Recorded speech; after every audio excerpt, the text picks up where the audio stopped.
Hey guys, sorry it's been so long. I had some family stuff going on, but here I am. I'm back and I'll be making a lot more videos. So today what I really wanted to talk about is hesitance. So when a client is hesitating about how they're answering a question, specifically near the end of an appointment, when you're talking to them about the product, about the company, about the price, what is the thing that is making them feel like they need to hold off on the project? Or maybe even before you get to price, when you're just talking about the company, the product, all your stuff, and seeing like, hey, how are you feeling about this? How are you feeling about the design? It is very easy for someone to just say, hey, I feel good about it. That's a hesitation. Hey, I heard you're sort of hesitating there. Tell me the truth. What's really on your mind? What are you really thinking there?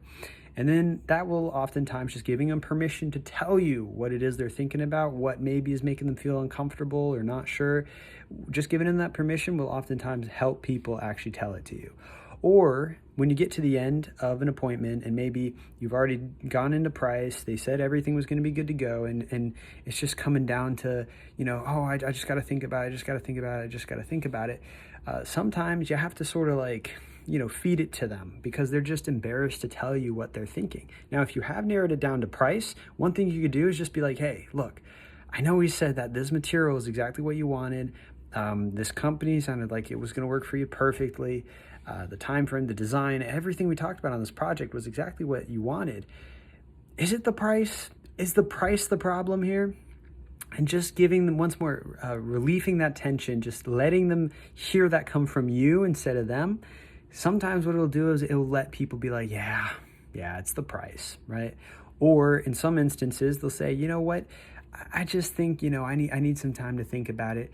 And the real reality is, to them, it's a no. It's a no. But sometimes you got to get that no. Hey, you know what? We've got a really good discount running right now. And I know by the time you get back to me, you said in a week, we're not going to have that discount anymore.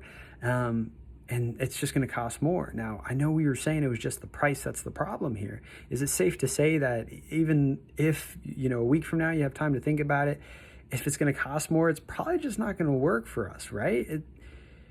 It's probably just a no. And sometimes I will get them to be like, yeah, you know what? You're right. It really wouldn't make sense. I don't think this is going to work for us.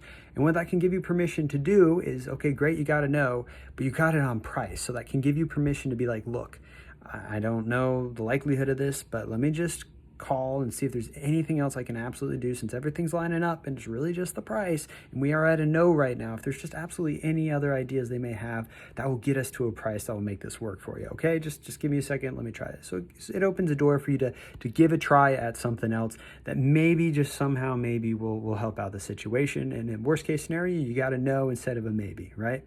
So once more, you feel those tension moments, you feel those moments of hesitance, dive into those, try to figure out exactly what is going on, give them permission, or even better, name it out loud so they don't have to. I'll see you in the next video.